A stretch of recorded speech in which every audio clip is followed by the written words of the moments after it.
She stood trial in the snow alone, until a feared harpooner broke through the ice door and called her his wife. Nilak stood alone in the center of the snow circle, her breath forming small clouds in the frigid air.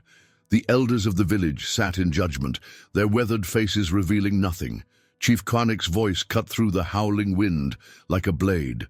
"You have stolen from our communal stores during the harshest moon. What say you, daughter of none?"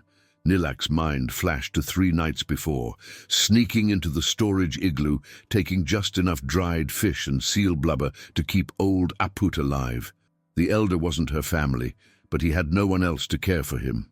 "I took only what was needed," she replied, her voice steady despite the fear gripping her heart. The council murmured disapprovingly. In the Arctic's unforgiving embrace, theft could mean death for all. "The law is clear," Karnik continued. "Those who take without permission stand trial, and if found guilty—" A sudden gust of wind interrupted him, bringing with it the first flurries of an unexpected storm. The elders looked skyward with concern. "We will continue this judgment when the storm passes," Karnik declared, rising quickly. "The accused will remain here to contemplate her actions." The council members hurried to their igloos as the snow intensified.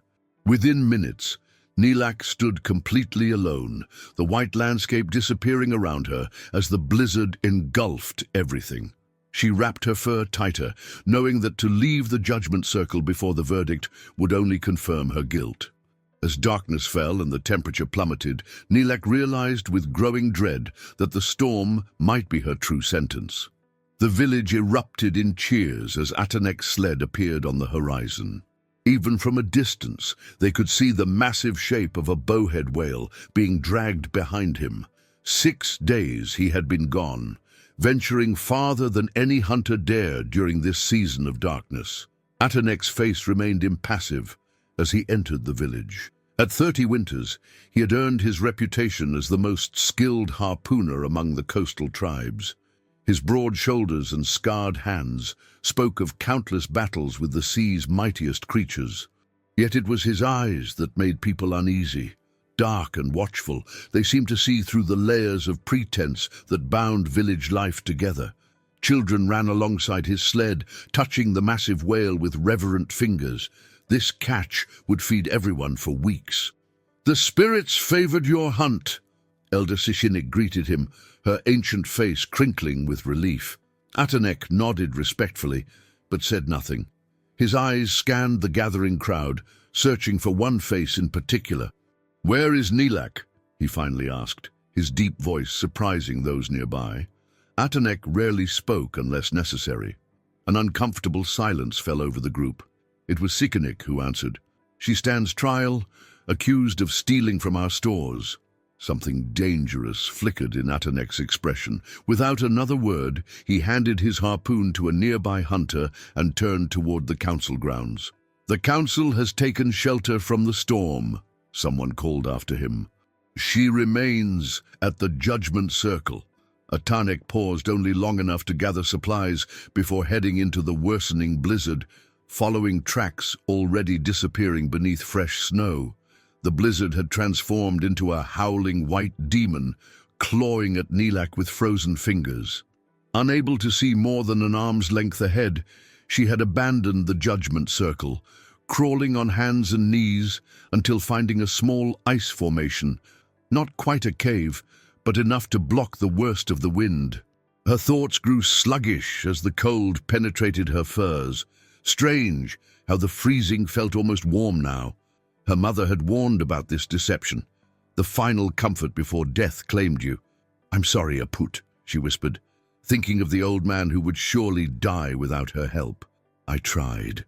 Time lost meaning in the white silence. Was it minutes or hours later when she heard the sound?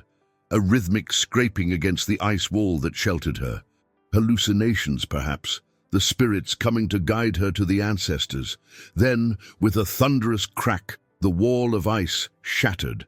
A massive figure stood silhouetted against the swirling snow, ice axe in hand. "Nilak!" The voice was unmistakable. Atanek, the village's most feared hunter. He knelt beside her, his calloused hands checking her for frostbite with surprising gentleness. "Can you stand?" he asked. When she couldn't answer, he wrapped her in additional furs and lifted her against his chest. The warmth of his body was shocking against her frozen skin. "Why?" she managed to whisper. His eyes, usually so cold, held something she'd never seen before. "Because you are my wife," he stated, loud enough to be heard over the storm. "And no one will judge you but me." Nilak's confusion was the last thing she remembered before darkness claimed her. Warmth returned to Nilak's body before consciousness fully claimed her. She lay wrapped in thick furs inside an unfamiliar igloo. The smell of seal oil lamps and dried herbs filled the air. "Drink." Atanek's voice startled her. He held a bowl of steaming broth to her lips. As clarity returned, memory flooded back, the trial, the storm, and Atanek's unexpected declaration. She pushed the bowl away. "I am not your wife," she said, voice hoarse from the cold. "You are now." His tone left no room for argument. "I've informed the council." Nilak struggled to sit up. "You had no right. Would you prefer to continue your trial?" His dark eyes fixed on hers. "Kanik wants you banished, or worse." The igloo's entrance flap opened, admitting Elder Sikinik and 2 council members. Their expressions ranged from curiosity to open disapproval. "The hunter claims marriage rights," Sikinik announced formally. "By our laws, a successful provider may claim protection for his spouse." One of the council members frowned. "This marriage was not properly arranged. Neither was her trial," Atanek countered. "Yet it proceeded." Tension filled the small space. Finally, Sikinik spoke again. "The council proposes a compromise. The marriage claim stands, but must be proven genuine. You will live as husband and wife for 1 full moon cycle. If the union proves false, both will face judgment." After they departed, silence stretched between Nilak and Atanek. "Why would you do this?" she finally asked. "I have my reasons," he replied, returning to his task of preparing hunting equipment, leaving Nilak to wonder what bargain she had unwittingly entered. 3 days into their forced arrangement, Nilak and Atanek had established an uneasy routine. They shared the igloo, but barely spoke. She prepared meals and mended clothing. He hunted and maintained their shelter. Like a real marriage, yet hollow at its core. That evening, as they sat across from each other in the lamplight, Nilak finally broke the silence. "You knew my parents, didn't you?" Atanek's hands stilled on the harpoon he was repairing. "Yes. No one speaks of how they died, just that they were lost at sea." "Because no one knows the truth," he replied, his voice unusually soft. "Except me." Nilak's heart quickened. "Tell me, your father was the best kayaker in 3 settlements. Your mother could read weather patterns like no other. They would not simply capsize. Then what happened? Their kayak was tampered with. I found it later, washed ashore. The sealskin had been partially cut, not enough to be noticed before launching, but enough to tear apart in rough waters." Nilak felt dizzy with this revelation. Murder? But who would... A knock interrupted them. Elder Sikinik entered, glancing cautiously outside before sealing the entrance. "I've brought something you should see," she whispered, producing a small pouch from within her furs. Inside was a yellowed piece of paper with strange markings. "Your mother gave me this for safekeeping," Sikinik explained. "It's part of a map to the sacred gathering, a place where seals and whales congregate even in deepest winter. The council believes this knowledge died with your parents," Atanek added, "but Kanik has been searching for it ever since." "Kanik?" Nilak's blood ran cold. "The same man who accused me of theft," Sikinik nodded grimly. "The same man who inspected your parents' kayak before their final journey." "My mother had an amulet," Nilak said, memories surfacing like bubbles through ice. "Carved narwhal tusk with strange markings. She wore it always." Sikinik nodded. "The amulet and this map fragment together reveal the location of the sacred gathering. Your parents discovered it during a storm that drove them far from known hunting grounds. The place saved our village," Atanek added. That winter 10 years ago, when famine threatened, your parents led a hunting party there. They returned with enough meat to feed everyone until spring. Nilak remembered that triumphant return. Her parents' kayak laden with bounty, the celebration that followed. She had been just 15. After that, Sikanik continued, your parents became cautious. They refused to reveal the location, saying such knowledge should be used sparingly, lest the sacred place be depleted. But Kanik wanted control of it. Atanek's voice hardened. As council leader, he believed the decision should be his alone. Nilak's mind raced. The amulet. What happened to it? Kanik claimed it as evidence after your parents' death, said it belonged to the village now. Outside, the wind howled, mirroring Nilak's rising anger. He killed them for it. We have no proof, Sikanik cautioned. Only suspicions. Later, as Sikanik departed, Atanek surprised Nilak by teaching her to throw a harpoon. Why are you helping me? She asked. His eyes met hers. Your parents saved mine during that famine. I've waited years for the truth to surface. Under the Arctic stars, something shifted between them, their shared purpose creating the first genuine connection in their forced alliance. A week later, disaster struck the village. A massive snowslide destroyed half the winter food cache, leaving everyone facing starvation. The council called an emergency meeting. We must organize an extraordinary hunt, Kanik announced, his voice carrying authority across the gathering. Despite the dangers of hunting in this season of darkness, murmurs of fear rippled through the crowd. Many hunters had perished attempting winter expeditions. I will lead one party north, Kanik continued. Atanek will lead another eastward. We leave at first light. As the meeting dispersed, Nilak confronted Atanek in their igloo. He's planning to use the amulet. This is our chance to catch him. It's too dangerous for you to follow, Atanek argued. They were my parents, Nilak countered. And I've learned enough from you this past week to survive. Their eyes locked in silent battle until Atanek finally nodded. Follow my party first, then break away when we make camp. Take these. He handed her a small hunting knife and fire-starting tools. Dawn brought preparations for departure. Nilak watched as Kanik fingered something beneath his furs. The amulet, she was certain. Her heart pounded with anticipation and fear. As the hunting parties departed, Nilak waited until they were distant figures on the horizon before following, careful to stay hidden behind ice formations. The bitter cold bit through her layers of fur, but determination warmed her core.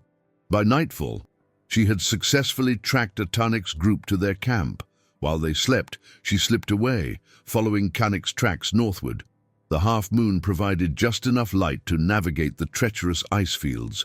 What she didn't notice was the lone figure who had spotted her departure, Atanek, who silently began to follow. After hours of tracking, Nilak spotted Kanik's party, camped near a jagged ice formation. She crept closer, hiding behind a snowdrift. From her vantage point, she could see Kanik separate from the others, moving toward a narrow ice passage. He glanced around furtively before pulling out her mother's amulet, a beautiful spiral carving that caught the moonlight. Holding it up against the stars, he aligned it with certain formations, then consulted what appeared to be the missing portion of the map Sikanik had shown her. Nilak's breath caught. This was the evidence she needed. She shifted position for a better view, but her foot dislodged a chunk of ice that clattered down the slope. Kanik spun around. Who's there? Knowing she was discovered, Nilak stood. You stole my mother's amulet. Recognition dawned on his face. The daughter. I should have known you'd be trouble like your parents. You sabotaged their kayak, she accused. You murdered them for the map to the sacred gathering. Kanik's expression hardened. They were selfish, keeping such knowledge to themselves when our people could have prospered. They were protecting the balance. You just wanted power. He advanced toward her. And now history repeats itself. Another accident on the ice, tragic but not uncommon. Nilak backed away, but found herself at the edge of an ice shelf. Below, dark water churned between floating ice chunks. No witnesses this time, Kanik said, lunging forward. Nilak dodged, but the ice beneath her feet cracked. In an instant she was falling, hitting the freezing water with a shock that drove the air from her lungs. The current immediately pulled her under the ice shelf, into darkness. Her last thought before the cold overwhelmed her. Atanek would never know the truth. Cold, deeper than any cold Nilak had ever known. It penetrated beyond flesh, beyond bone, reaching for her very spirit. The current carried her beneath the ice, away from the opening where she had fallen. Her lungs screamed for air. Panic gave way to a strange calm as her body began to shut down. In the crystalline blue darkness, shapes appeared. Her mother and father smiling, arms outstretched. Behind them, animal spirits watched with ancient eyes. The great polar bear, the wise narwhal, the patient seal. "Not yet, daughter," her mother's voice seemed to say. "Fight!" With her last strength, Nilak clawed at the ice above, seeking any weakness. Her vision dimmed. Then, a thunderous crack. Light flooded in as a section of ice shattered. Strong hands gripped her parka, hauling her upward into the painful brightness of day. Atanek, his face contorted with effort and fear as he dragged her onto solid ice. She couldn't move, couldn't speak. He stripped away her wet clothing with efficient movements, wrapped her in his own furs, and pressed his body against hers, sharing vital warmth. "Breathe," he commanded. "Nilak, breathe." Hours passed in a haze of pain as feeling returned to her extremities. Atanek had constructed a small snow shelter and built a tiny oil lamp from emergency supplies. "Kanik," she finally managed to whisper, "he admitted everything. He killed my parents." "I know," Atanek replied, his voice rough with emotion. "I heard it all." In the small shelter, as he continued to warm her frozen body, Atanek confessed what he had never told anyone. "I've watched over you since they died. I loved you from afar, too ashamed that I couldn't save your parents to approach you." Nilak's tears froze on her cheeks. "Help me finish what they started." 3 days later, Nilak and Atanek returned to the village. Word of their arrival spread quickly, and the entire community gathered at the council meeting place. Kanik stood at the center, his hunting party having returned with meager results. "The accused has fled her judgment," Kanik announced, pointing at Nilak. "She has broken our sacred laws twice now." "I fled no judgment," Nilak replied, her voice carrying across the silent crowd. "I sought truth and found it." Atanek stepped forward, placing a damaged piece of kayak skin on the snow before the council. "This is from Tulugak and Asiak's kayak, Nilak's parents. The sealskin was deliberately weakened. I recovered it after their deaths, but feared speaking without proof of who was responsible." Gasps rippled through the gathering. Elder Sikinik rose shakily to her feet. "Who did this terrible thing?" "The same man who tried to kill Nilak 3 nights ago," Atanek stated. "The same man who wears a stolen amulet around his neck. Kanik." All eyes turned to the council leader, who reached instinctively for the hidden amulet. "He confessed to me before trying to drown me," Nilak added. "He wanted the map to the sacred gathering for himself." Kanik's face contorted with rage. "You have no proof." "I witnessed his confession," Atanek countered, "and I have tracked the tampering of the kayak to tools that only Kanik possessed." The council deliberated briefly before rendering their verdict. Kanik would face the ultimate punishment, exile without provisions. As the disgraced leader was led away, Nilak reclaimed her mother's amulet. Standing before the village, she made a decision that would honor her parents' memory. "The sacred gathering belongs to all of us," she declared.